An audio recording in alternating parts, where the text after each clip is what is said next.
everyone learns how you can create a Claude project, for example, how you can upload information, context, how you can write instructions, how you can work with AI.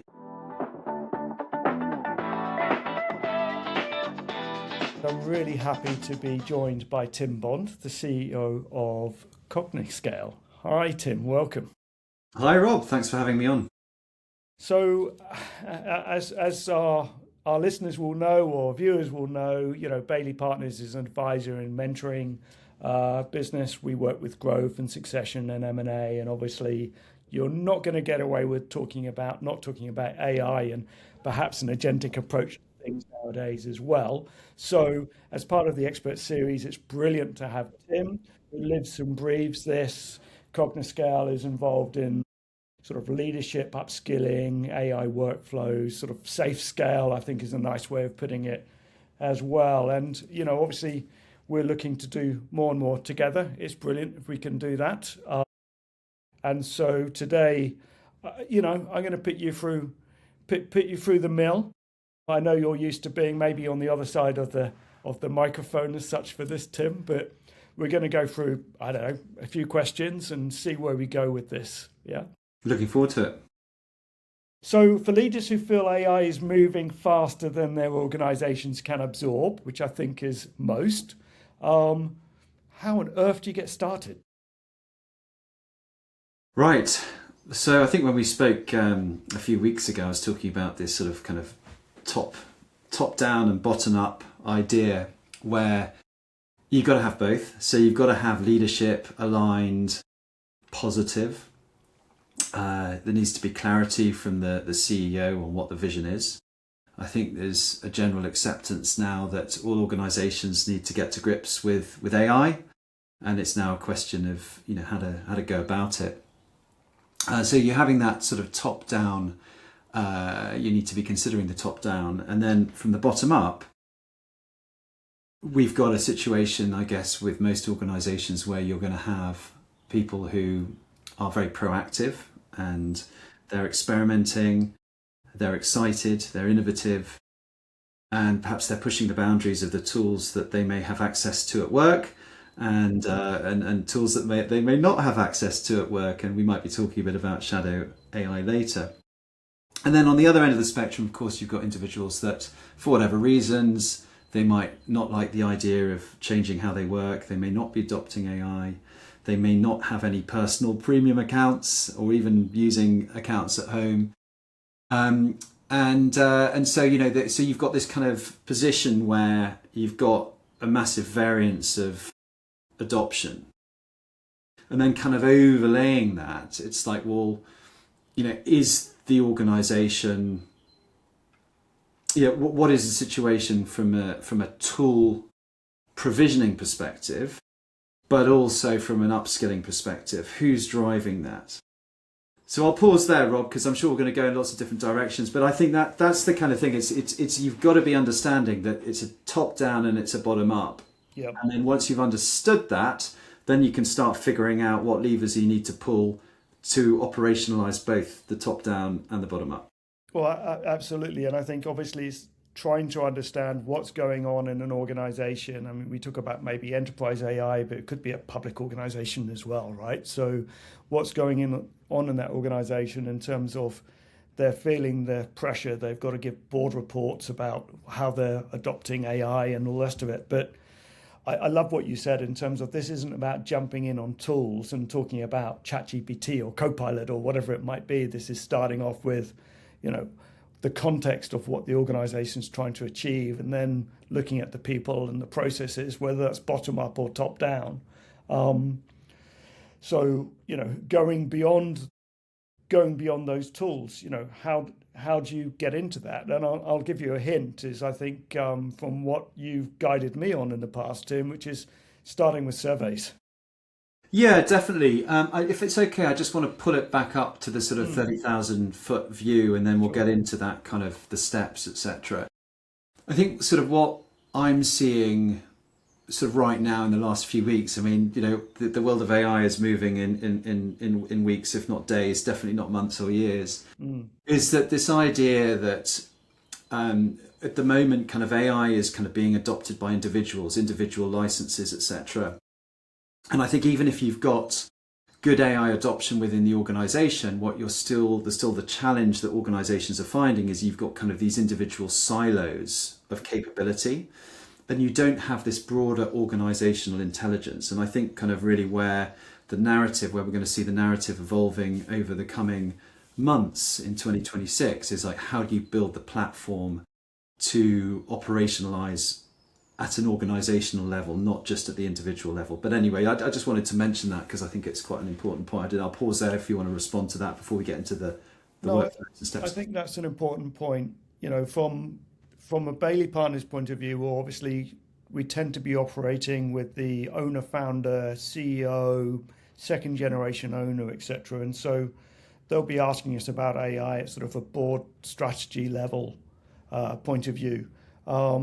But also, you know, as someone running a technology business, you know, software developers, etc., we will often be asked about AI as an IT starting point, and they're very different inflection points, right? Indeed. I mean, IT is so critical, right? It's to me, it's a bit like a seesaw. You've got to get the IT piece right, but you've got to get the business piece right. And it's always been that way, right? Digital transformation, and you know that very well, better than I do probably. But I think successful AI is all about accessing data, high quality data, clean data. And that's all around knitting your systems and having your architecture figured out, okay? And that all has to be done. And if you haven't got that, then there's only so far you can go with this sort of siloed, cloud-based AI agents model that kind of is sort of the great starting point. So yes, I completely agree. And yeah, perhaps we can talk a bit later about the more sort of technical aspects of a successful AI vision and adoption. But if you want me to go back to the beginning around sort of starting and how leaders can think about their journey towards where they are today, towards, you know, building the blocks to move to a more agentic organization and an organization where AI transformation is being taken seriously by the board and by the senior leadership, etc. Absolutely, yes. What we do at CogniScale with our clients, and what I would suggest any organization listening to this does, and it goes back to the good old days of business process re-engineering and hammer and champy when I started my career, where you kind of look at your current state, okay? And the easiest way to do that, and it's pretty straightforward, is look at the people in your organization, maybe start with one department, capture their role and their responsibility, okay? And then survey them to understand right now, what are the workflows that they're spending their time on? How much time are they spending on those workflows? What are the AI tools that they have access to or that they're using? Encourage them to be open. So if there is some shadow AI going on, we really need to know about it. And with all of this information, with all of this data, what you're able to do is you can really look at a kind of a future state to say, okay, if we take these workflows and we apply AI to them, i.e. the human has access to an AI platform where they can actually create agents that can perform a large proportion of the tasks to augment the human. What does that mean in terms of additional capability, capacity, and opportunity? And I think once you've done that, you're able to look at, okay, here we are today. If we move forward into a new operating posture where our people are moving more towards task orchestration because they're building agents and they're using agents, away from the current state in the traditional way of working, which is human is executing every task, then you've got this benchmark, you've got a future state, and that can open up a conversation with the senior leadership, with the board, whoever it might be, to sort of say, look, this is what it could look like. And then you can go from there. You know, I know that you and I had an offline discussion about this in terms of, you know, Claude AI now working with Microsoft 365, for example, and those practical aspects where you're not taking tools away, you're just enhancing the automation with the tools as such that you have. My concern now is we don't want to be dumping the tech on people. Do we need to give them the technology training, or is it, is it all chatbots and simple? So how do we not dump the tech on them? How do we take them through that journey as well? First of all, let's get rid of the myth. You don't need technical skills to operate AI. Okay, and I think those at very early stages of their AI adoption journey might have this wrong impression, right? You need to be able to communicate, and you need to be able to understand how you can work successfully with AI. Okay, and that's all about context, and it's about understanding about data access and building. And again, I always have dangerous with terminology here, but building agents. We'll talk about what they are in a second. But let me do my best to answer your question first of all. So I think this idea around, okay, we've now got Copilot, or we've got Claude, or we've got Gemini, or whatever, and we now need to get our people using it and familiar with it. Obviously, there needs to be a plan around awareness and upskilling, training, call it what you want. Mm-hmm. Yep. And for all of us, particularly those of us who are a little older or later stage in our careers perhaps, the thought of doing anything different is always an absolute pain in the butt, right? No one likes change. No one wants to go on a training course. No one wants to go on a training program. And I understand that, I get it. We're all the same, right? How many of those invitations do we see on email? Come and join this, come and join that. Well, I've got so much I need to be doing in my day. When do I have the time? So what's really important is when you embark on this kind of like, we've got the tools now, we've got to get people using them successfully, and we need to get rid of this myth that it's kind of really complicated and all the rest of it. The key thing that organizations need to understand is that people will do this if they can see value, right? So they need to experience an aha moment whereby they realize that actually if they invest more time, it's going to give them a return. So that, again, I'm going to pause there because I could go on and on and on and go into the details, but that's the key. One thing here. So, yeah. I like what you say in terms of, we're giving. I know you work on the plan, build, scale model, right? And I think we talked about the planning in terms of, we're looking, with the survey and looking at the workflows, etc. And I think the build, we talk about the build for a moment in terms of saying, hey, look. I don't actually have to install Node.js and to be able to run a script to be able to do an agent, right? So, I can actually still use my chatbot user interface, for one of a put it really simply. So maybe we can just talk about how, for example, do you demo agents and things like that, and give people peace of mind and let people experiment and play. Yeah. I know they're not going to break something. Sure. So look, we'll have a look under the bonnet of plan, build, scale and what we do. That's probably the easiest way. So so you start off with a survey. As I said before, that kind of looks at all of the workflows within a department, and what we explore is, okay, if you build agents, how much time can you get back? How much augmentation is possible? So what we do then is we typically have a first cohort of 9 people. They might be in the same team. They might be from different teams. And the first workshop that we run is kind of really mainly two or three things. Okay, first of all, they have to experience this aha moment for themselves. So they will have access to the AI platform in question. So let's take Claude, for example. And they will learn how the Claude the Claude.ai platform operates. Is where we start. We could talk more about the more sophisticated aspects of Claude later if you want, but this is where we start. And everyone learns how you can create a Claude project, for example, how you can upload information, context, how you can write instructions, how you can work with AI to interview you, to actually to provide Claude with the insights that come from you first. And they go through this process of effectively being interviewed by Claude, so Claude understands who they are. And then Claude is given the task of helping them visualize how over the next quarters this year they could be more successful in their role. So immediately they get this incredible, oh, you could do this, you could do that. And they're like, oh, I've never thought of that. So, you get this immediate kind of dopamine hit. And that's that first aha moment. So that is one.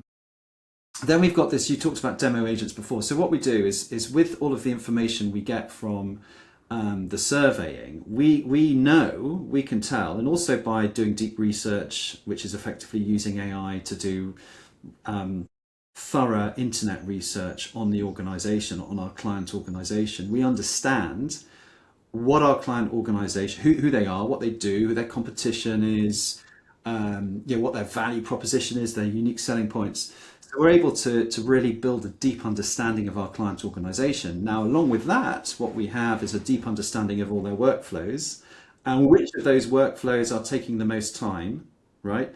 And also within the surveying, we're capturing information sort of on, the challenges they're facing, what are their biggest obstacle, all the rest of it. So you've got all of this triaged information. And with that, we have our own agents that then build demo agents. And those demo agents are, we have them in Slack. So our training is in Slack, where they can access the exercises. And effectively, we build these demo agents. We put them on, in this example, on the Claude platform within the license tier. And so our cohort participants are able to then run these exercises experiencing the demo agents. And what's really cool, Rob, is these demo agents are literally solving problems that they have today, right now. Okay, so that's kind of dopamine hit number 2. And it's like, oh my God, if we could be doing this, and obviously we're using dummy data, right? Well, yes. We don't have their real data, so we're using dummy data, but they can very, very quickly see that, oh my God, if we built this, my job and my life would be so much better. So that's the sort of the second one in terms of the planning. And what we're able to then explain to them is this process of, if you're building an agent like these demo agents, what you need to do is you need to understand that you've got to be really clear on what all of the information it is that this agent needs to have access to in order for it to have high agency, i.e., in order for it to be able to help you to optimize it. And so, being able to understand what that information is very important. And then we have this concept of two kinds of agents: an AI consultant, okay, and an AI assistant, right? An AI consultant is rich in context and really can be used for anything. Like a sparring partner is a word I hear these days, right? Which is, you've got this kind of partner here that is able to understand all the context and talk to you to kind of then figure out a strategy, a plan, produce a report, really just do anything. I mean, very, very, very high levels of utility. Then you have an assistant that is very specific in performing one task, okay? So it could be taking a blog and producing some LinkedIn posts, right? Or it could be taking we do a lot of this in my agency Tech Pros, taking a transcript of a conversation like this and turning it into a one-pager. Yeah, that could be part of a microsite or whatever. So you create an army of AI assistants that do one shot. So they've got a specific role. It's very binary. Information goes in. AI looks at it, figures it out, looks at the context, and then spits out a result that the human then can spend the time editing. Anyway, let me just finish off very quickly, and then I'll pause. So you've got that's so we teach them how to do that, and then the next workshop is actually they get this experience of actually going through the build process and learning. I mean, there's whole lots of kind of things that are really important around. There's this word that people who are listening to podcasts and talking to people in AI will hear this term about harness. It's like how do you give your agents the infrastructure for them to be successful. So we spoke about context and data, but you've also got something called skills, which tells the agent how it needs to perform, okay, and how it needs to. So you've got this whole kind of infrastructure that we teach around building agents so that they're going to perform well. And then finally in the scale, it's all about how do you kind of work as a team and collaborate. And I talked earlier about moving from this kind of siloed agent building mindset where we as individual humans are building our own agents to help us, but actually how do we capture the organizational memory, the information that is coming out of the work that we as individuals are doing with agents and what our agents are doing, and how do we actually create context that is going to benefit the whole organization. And a lot of that comes, as we were saying earlier before, through moving to a more advanced level of AI, which is to do with connecting your systems, etc. Anyway, I probably too much information for you, Rob, but there we go. Really good explanation, thank you. And I think I just would like to maybe you've taken us through the process. We know the reasons for doing this, but I'd be really interested in understanding some of the outcomes. So the clients that you've worked on before, okay, we can talk at a very high level about workflow and time management and, informed decision making, whatever it might be, and, automating so many things you can do with more with less. And we hear all of these terms, but in terms of looking at like a return on investment or the business outcome. So a company that's gone through this program and they've continued beyond the 6 weeks. Maybe there's some real world examples that you don't even have to name the companies, but to give us an idea of how that's worked. And I'd also love to make sure that we're not looking siloed in a department as well, and looking across an organization how it's worked. How it's worked out for them. 100%. So obviously return on investment is critical to keep that momentum going, to give the board the confidence that their investments in AI tools, AI training, AI integrations, all of the ecosystem around AI is obviously a worthwhile investment, and it's working, right? So it's critical.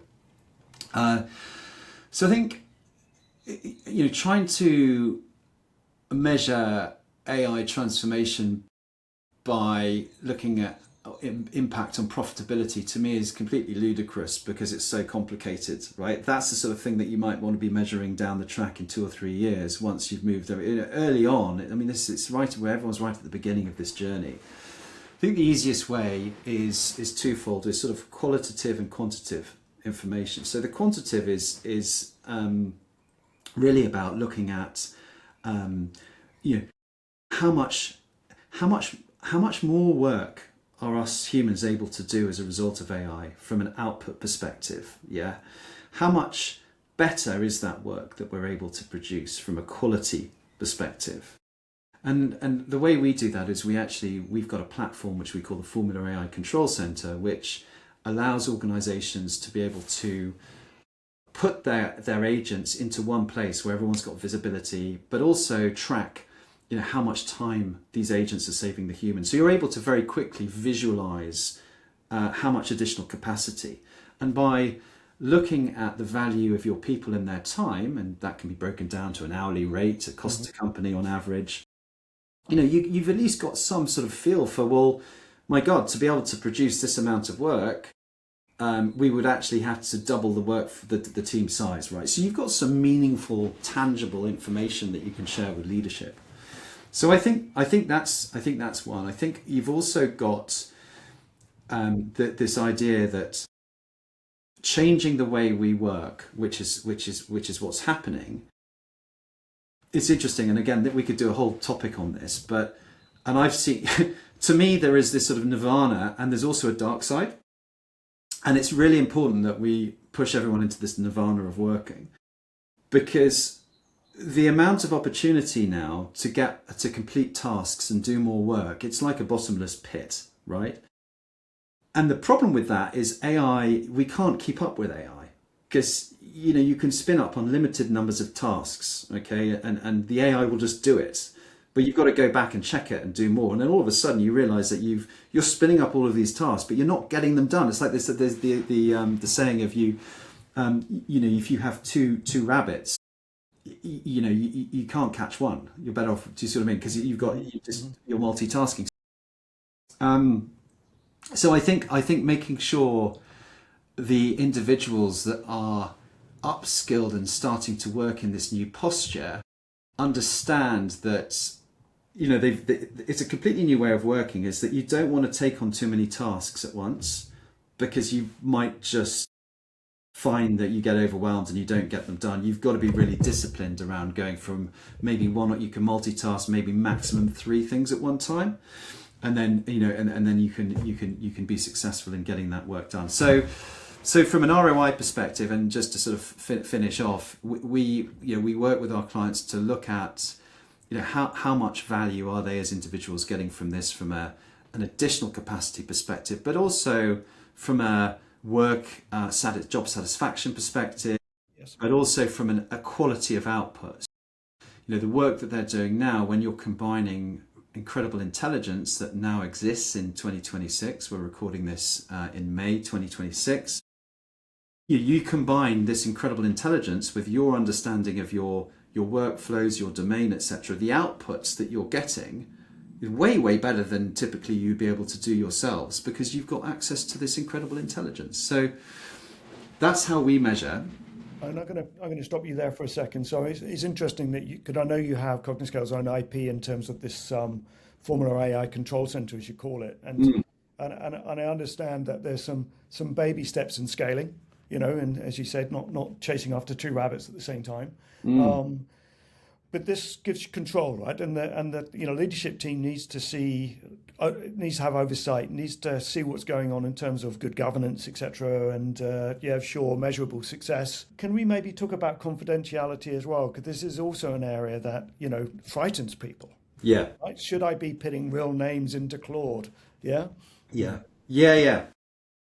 Yes, it's a great question. Let's get into it. So, right. When we were talking earlier, and I think the last time when we met before, Rob, we were talking about this sort of comparison with public cloud, right? So when the hyperscalers came out and organizations realized that, wow, we could push everything into the cloud, and there's a lot of benefits of doing that, many organizations understandably were very apprehensive, and they're like, we can't do that, we need it all on site. Anyway, I think we're going to see the same with AI.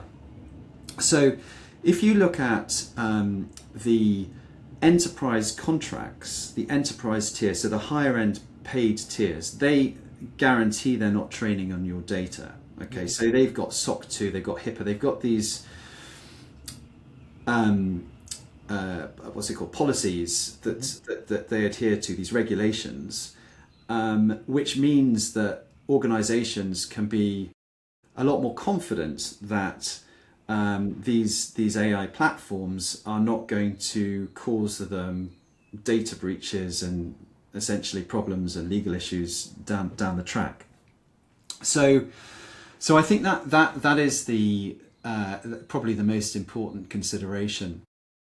Some companies may be uncomfortable with putting certain information into an LLM. Some organizations may prefer to have an LLM within their own infrastructure, so they basically build and train a model specifically for their organizations. But I think more and more now, being able to use the public LLM, obviously within their own guardrails, you've just got higher utility because you've got all the latest rollouts and applications and versions and all the rest of it. So much of working with AI is about working at the frontier and being able to utilize the best models that are available as quickly as possible and all the rest of it. I mean, the AI transformation is, as you've said today, it's not about just buying more tools and, I don't know, using your kids' ChatGPT or whatever it might be. It's about leadership and clarity and workflow and understanding and trust and training and implementation. And I think having a partner like yourselves to do some hand-holding and take some baby steps. But look, we're talking about a 6-week program. And I think before we started recording today, I told you I just got off the phone to a public sector organization that said they just spent 10 months training people on AI. And you could imagine if that training program was built a year ago, how outdated it would be by the time they finished it, right? So here we are. I think these dynamic sort of 6-week programs is just a start. And I think that's one of those ones I would encourage anyone who's listening to this, get in touch with me. I'll put you in touch with Tim. I want to thank you profusely for today's session. Yeah. No, Rob, thank you. Yes, I mean, I think it's very easy for some of us that are all in on this and listening to masses of podcasts to sort of live in this bubble that, everything's kind of right here, right now. And it kind of is for us who are using these frontier models and building apps and using this technology to its full advantage. But the reality is that the majority of people, for good reasons, are not in the same bubble, in the same world. And I think those of us in this sort of in this industry and that are helping organizations navigate that really need to appreciate that, and that baby steps, to coin your expression, are what are needed, and that means patience. But at the same time, obviously the caveat being that organizations that delay and don't take action are going to find themselves that they're going to be on the back foot in the market, because there's lots of organizations that are progressing at a good speed now, and organizations need to take effort, make the investments, and make it happen. Great. And you don't make it scary, and I've seen the program that you do, so encourage people to give it a go. Thank you, Tim. Thanks. Cool. Thanks, Rob.